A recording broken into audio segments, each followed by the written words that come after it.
What's up, guys and gals? Welcome back to the Nerd Castle. Today in the world of indie games, we're going to be taking a look at a tiny little title that's pretty rough right now. So they sent over, there's kind of like a little bit of a forward on this one. They sent over what they consider to be like a pre-alpha, basically, of their game, which is called Beast, about a guy in the Ottoman Empire in the 1500s that played too much foosball or something. And so he's got the devil inside of him, and the devil comes out every now and again to annihilate enemies in medieval, bloody, execution-style combat. And so this is one of those games that I'm sure it's going to have some rough edges on it. They said that this was a pre-alpha. This is no means a done deal, and having played through the tutorial and whatnot, this is the kind of game where they're still getting the animations in place. They're still, their voice acting is still placeholders and whatnot. So keep that in mind that this is a very, very, very early alpha that they fired over for us to take a look at.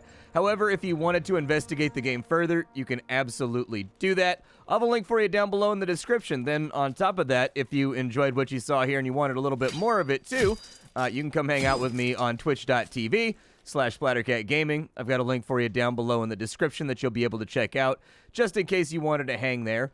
But let's go ahead and get moving. So what is The Beast? The Beast, or it's by a company called False Prophet.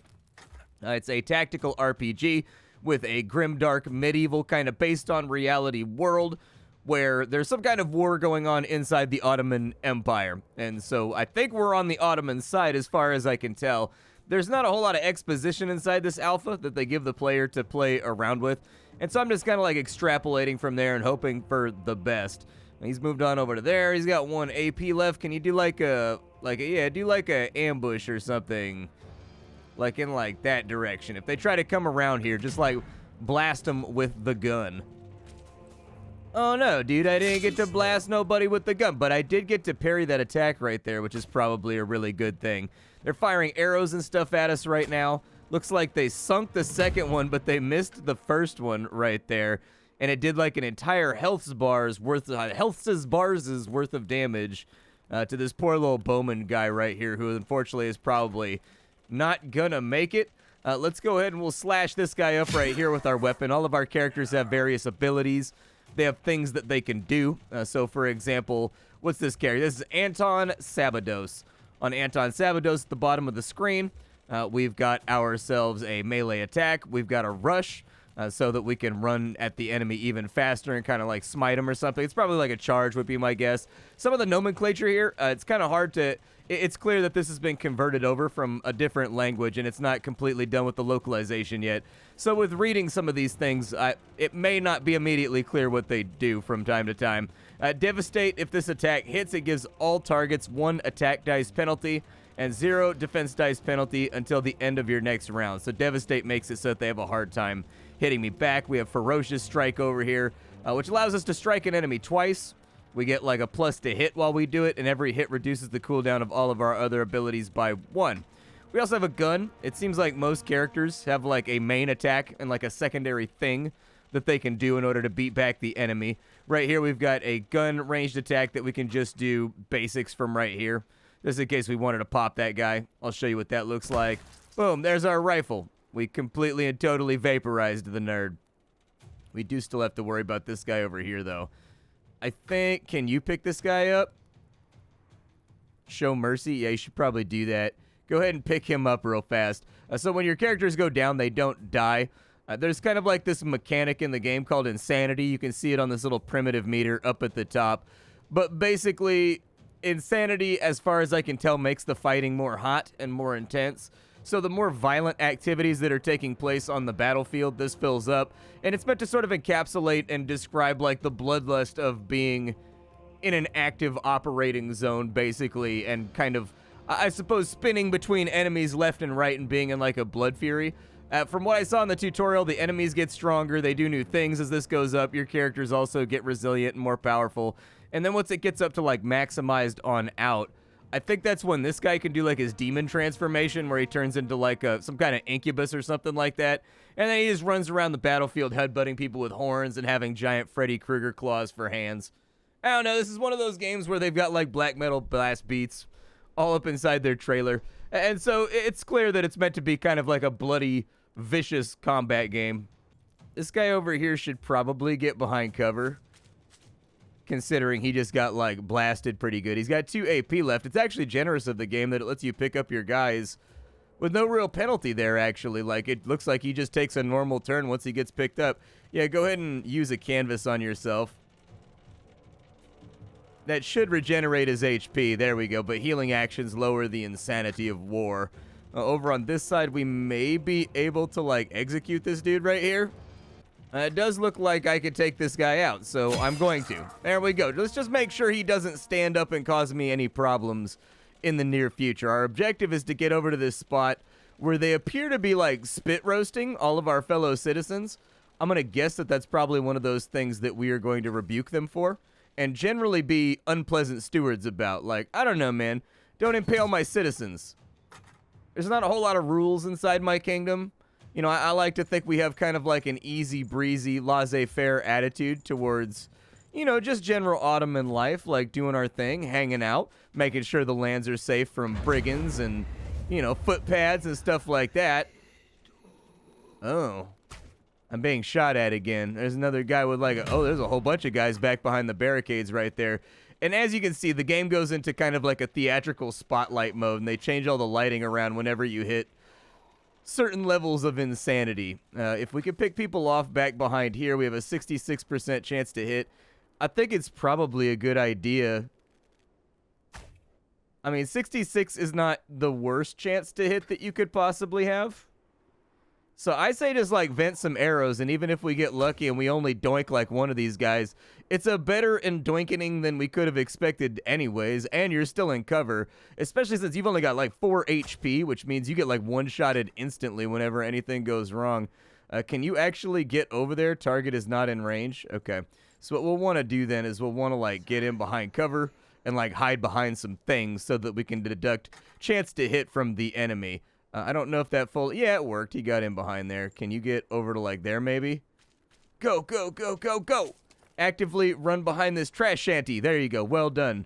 You are now reinforced by the power of both your armor and one singular battlefield trash shanty. Can you get there? No. Well, I mean, he might be able to shoot. Oh, he's got to reload. Never mind. Okay. Reload your gat, then. He's got a gun axe. This game is apparently a big fan of Final Fantasy VII style contrived weaponry.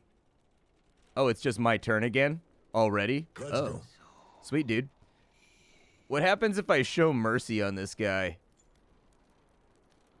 Like, what happens if you show mercy on an enemy? Oh, you just, like, knock him out? You're just like, dunk. On my way. Okay, that's fine. On my way to bash this guy in the face. Doink. He just falls over. Doink. What else we got going on over here? I got my Cavalier guy. Go behind that box and let me know if you, like, see anybody over here that's, like, a problem. They got a couple more archers and they got a sword guy. Shoot the archer. Well, you've only got a 50% chance to hit, man. That's not great. All right, well, use that giant arquebus, a.k.a., you know, the cannon on a stick, and I guess just fire a shot at him. If you hit something, you hit something. If you don't, you don't. It looks like he's got an 80% chance to hit those, so we'll fire that off from there. Like, even killing 1 or 2 of these guys will really reduce the amount of damage that they're going to be able to put down range. All right, we are actively sword fighting over here. I think this guy's probably, judging from his armor, got a lot of mitigation, would be my estimate there. Okay, they missed both of their shots on that side. Yeah, you know, just, like, run up in here and, like, help out with this situation, I think. The controls of the game are pretty easy to understand. It seems like they're modeled more or less after XCOM, where, like, left-click confirms things, right-click unconfirms things. I'm okay with the control scheme that they've actively got at the moment. We smacked that guy. Let's go ahead and be merciful. Boink. I don't know why that animation is so humorous to me. Like, every time I doink this dude on his head, it makes me laugh. Okay, we got to make a risky play right here, but I think it's going to be worth it for the biscuit, dude. We're only going to have 1 AP and 1 arrow left, but we do have an 85% chance to hit. So there it is. We dropped that guy right there. I'm thinking that this is where we need to be in order to win. You must gather your party before venturing forth. Thanks, Baldur's Gate 1. I appreciate you. End turn for everybody. There's no more bad guys, are they? We've exsanguinated everybody. Can you execute people too? Oh, he just like clubs them with a sap. All right, well, you've got two different modes in this game, all right? You've got beast mode and you've got mercy mode. Everything in beast mode makes this meter go up faster, which then makes the enemies tougher, but it also allows you to go into demon mode, which, if triggered at the right moment, you basically are like one-shotting everybody like Hellboy as you run through the battlefield eviscerating people. I'll try to do it on the next battle. And then mercy mode, everything reduces it, thus kind of keeping the enemies easier, but you can't really use any of your super fun abilities. I think if properly implemented, that could actually be like kind of a cool mechanic that makes, oh, there's an ambush. Okay. Okay, so let's have a look at this ambush. Ambush is looking a little bit terse. I'm thinking the enemy's a little bit brusque with us. They may not be, I think, in their happiest state of affairs. I don't like how many archers there are. Like, archers hit like a truck in this game from what I've seen so far. And so, like, we need to eliminate archers first. Like, they have been my priority target when I was playing around with some of the mechanics, and I think I'm going to stick to that. So if I can get, like, some kind of shot off on somebody, like, I don't need to kill everybody, I just need to kill somebody.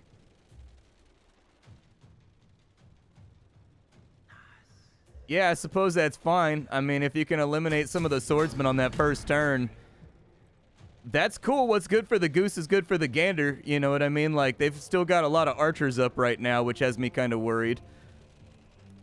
I think if I could take my claymore guy over here. That's not really what I wanted. Instead, why is it forcing me to go that way? That's weird. Is he, like, stuck? There we go. I want to go that way. Perfect. I want the archers down. The rest of these guys are like a threat, but the archer's one shot, dude. Oh no, you missed. You had one job, bro. You had one thing you had to do, and it was called don't miss. Like, we just don't want to take 4 arrows at all on this turn if we can help it. Let's go ahead and we'll try and get this guy then. It looks like we did get lucky enough to drop him. So at least we killed off a couple of dudes on this opening turn. So there's a move into sword strike range. He took a 2 partial hit right there. Probably down right there. I was going to say, they've got, like, guys everywhere. Pathetic. Good news is the archers have screwed up their turn so far. And they seem to be the most damaging when it comes to, like, surviving in these little, like, melee scrums. So I'll take that. I really wish he had not dodged on that last turn, though. That would have really cleared up some of this damage over here and made life a little bit easier. If you can get back over here and take care of that guy, I would love it. Oh, he got the parry off, dude. I've never missed so many 90% in my life. Like, unbelievable, dude. Definitely go get the archer, I think. It's either that or we pick him up. We either res him or we go get the archer. I may be able to shoot the archer from here, actually. 78. It's not the worst chance in the world.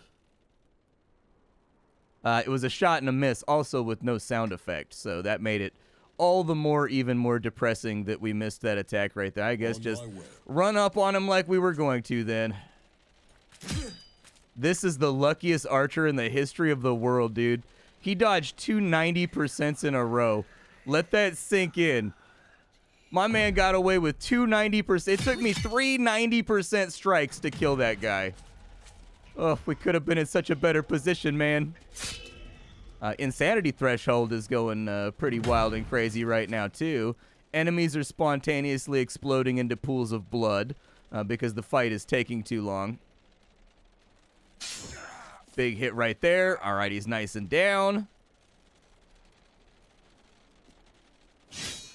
Good stuff. Big execution right there. Apparently, we get treated to a cutscene.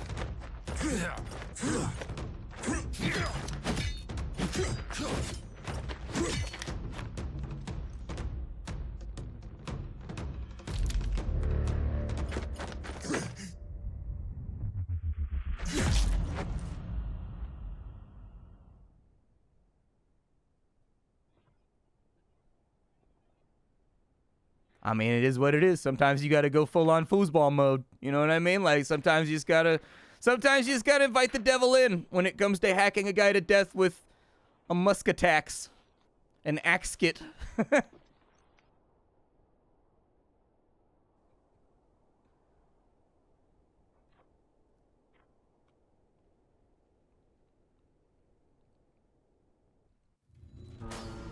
I mean, on the plus side, we made it through.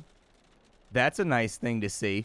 And so it looks like we've got ourselves kind of an after-action butcher's report right there that we can play around with, which is kind of cool. Let's keep this thing moving along, though. They said that they've got like a collection of missions for us to play through, and that was the first one. I played through the tutorial by myself, which is the first level, where it kind of like puts you on a bit of a nose hook, like cattle style, and just kind of led you through all the mechanics one by one. You know, move over here, now shoot this guy.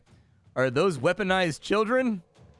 Sorry, they look smaller than a lot of the other people we normally fight. Oh no, never mind. Those are old men children. Gotcha. They've got fuzzy hats on too, dude. It's a light peasantry infantry. Okay. I think I can see the way this is gonna go. Do we have the same units this time around? We've got a big sledgehammer guy. We've got a foreign fencer. Or a foraging fencer. It's kind of hard to say. I don't know if he has like a strong appreciation for plant life or if he's just from far, far away. This guy is a Carpathian hunter. I don't even know where Carpathia is. Over here with Igor, we've got the coachman. So I'm guessing I've got to move the coach through the village. What do you want? Well, right now, we are playing a video game. So I feel like I'm going to want you to take some commands, wipe out some enemies, maybe hit all of your attack rolls. That way I don't have to be depressed, and we'll just kind of slowly get our way through this. I don't think you're going to be able to run that. Time to go. There we go. Oh, there's another one on the left over there, too. What does the fencer do? Oh, he's got like a matchlock pistol, dude. That's so sick.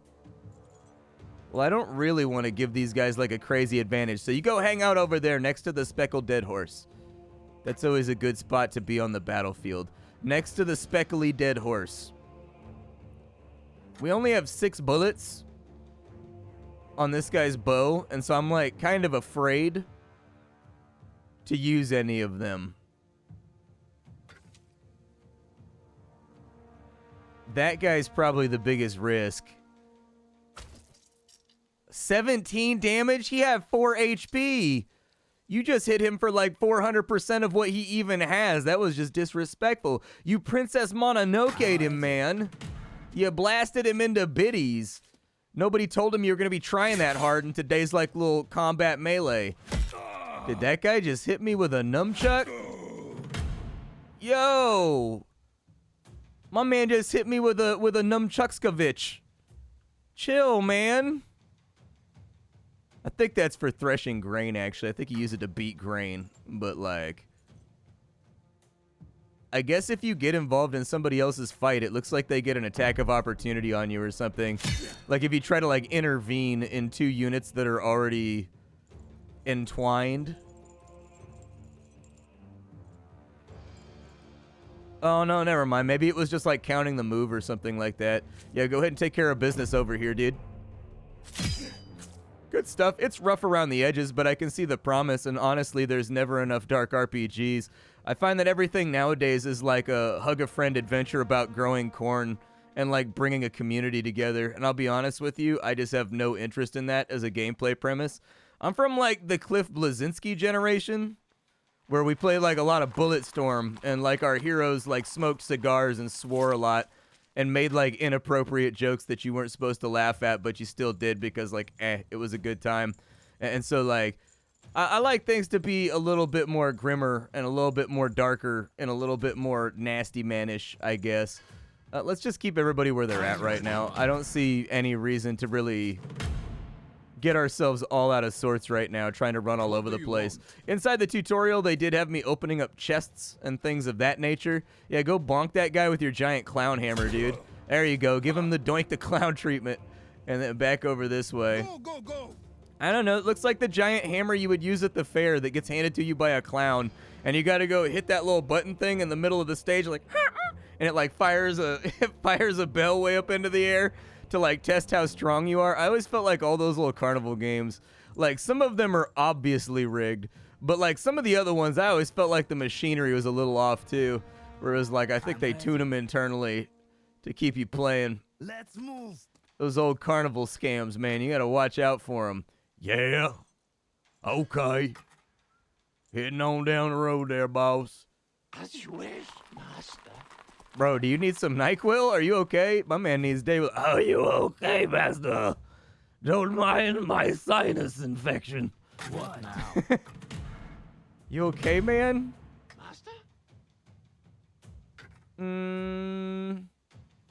I don't know if there's much we're gonna be able to do there. Let's bring out Big Dog, I guess, and we'll just kind of like put Big Dog with the doink hammer over on this side, just in case there's any doink smithing to be done.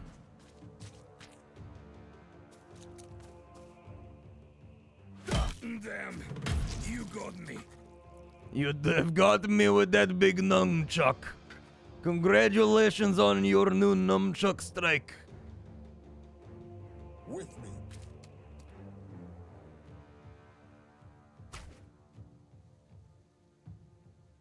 That was a little weird. I was like, so wait, what is happening right here? I definitely don't want to deal with that Hunter's man. That seems like the kind of thing that's going to make my life difficult. I guess come over here and just like shank this guy with your rapier. Go. Ah, take that, scoundrel. It said that this game takes place in like the early 1500s, like so 1510. I don't know what crazy stuff was going on in the Ottoman Empire in 1510. All right, I'm not up to date on my Ottoman Empire history. I don't know if I should keep moving this forward when we know that there's like a bow guy over there who has like infinite range. Yes, master. I was gonna say let him like pull up and then we'll decide what we want to do. You had like a little flintlock pistol. Can you hit that right there? Oh no, that has super short range. Never mind. So like we don't really have anybody that can like chuck a bullet way down range right now. Okay, yeah, let's just do a dashing, daring charge then and hope we don't get nunchucked into blunt force trauma. Forget it, man. Glorious charge. Let's man in the iron mask this thing. Straight on down the center of the lane. Yeah, go ahead and move the cart up, too. Make sure you run over the bad guys when you go by. Aw, you missed them, dude. You were supposed to run them over for like a little bit of... Oh, there's a bow guy back here. I thought I had a range guy. I was thinking to myself, I thought I had a range guy, and I was mixing him up with this dude over here. I don't know. You've seen one wispy guy in a fluffy hat and like a musketeer's-looking outfit. You've seen them all. All right, we'll go over to here, and the enemy is going to get bonked, actually. He tried to move out of melee range and caught himself a little bonking right there. Ow, don't nunchuck me. Yes, master. I've been grain chucked.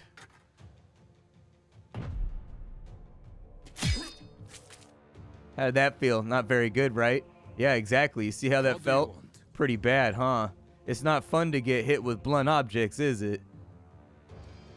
Let's chalk this up to being a teachable opportunity. You let that man dodge your giant bonk hammer? Why? What now? All you had to do was hit him with the giant bonk hammer, man. From right there, you can take a shot. Might as well. Might as well do it.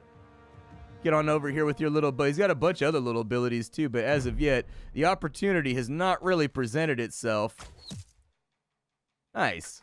I like that little action cam right there. Some people don't like the action cams. I like the action cams in games like this. I find them fun. It's promising. I mean, I think with any title like this that's like really early on in development, where they're still kind of like gauging publisher interest, it's one of those situations where I'm hesitant to comment on it because it's very clear to me that like a big chunk of everything with this game. So it seems like they have the combat system implemented. We haven't seen anything that really implies any progression or like leveling up our characters or anything so far. There's a lot of mechanics that are hidden from us this far on into like our little play chunk. And so I'm gonna like hold back on doing any really super hardcore critique because like any flaws with the animation or anything that may be there with regards to like voiceovers or general roughness or anything else, it's probably all subject to change, would be my guess. So, like, why bend myself all out of shape talking about things that need to be fixed and things that need to be changed, like, right this second, when this is obviously from playing it like a really early combat demo for a game that seems like it has quite a bit of runway left until it hits its release window. And so we'll just kind of let the footage speak for itself, say that it looks promising, like just about everything else out there, and if handled properly, it could probably end up being pretty cool and be an RPG inside of a setting that maybe we haven't experienced before, but for right now, it's just too early to say. I do like that the color palette that they're going for is like sufficiently dark. I did like the trailer that I watched as well. It definitely seems like it's going to be sort of one of those, medieval epics where the characters are always dirty and always have like mud on their face, while they're in like talking scenes. One of those. What was the name of that movie? There was a movie like hella long ago with a bunch of like knights and stuff that are like looking for a witch or something in the backcountry. It was on Netflix. It kind of reminds me of the theming of that show, and that vault animation was all right if it was sped up a little bit. It didn't look too bad. And so, like, yeah, there's things that are promising here, but I'm going to need to see more gameplay in the actual context of all the systems and whatnot that exist before I'm going to be able to make a call on it. My name is Splattercat. I sift through the pile to find what's worthwhile in the world of indie games every single day so that you don't have to. Today up on the chopping block, we were messing around with a title called Beast, a medieval dark strategy RPG with a gridless system that seems to be working actually pretty okay. And honestly, one of my favorite features of it, it makes a clinking chain sound that's so satisfying whenever you move around their little movement grid thing right here. Like every time it adds a link, it makes like a little chain link clink, dude. I love it. I don't know why. It's like ASMR for my ear hole. All right, I'll see y'all later. Thanks for hanging out, folks, and that's all I got. Bye-bye.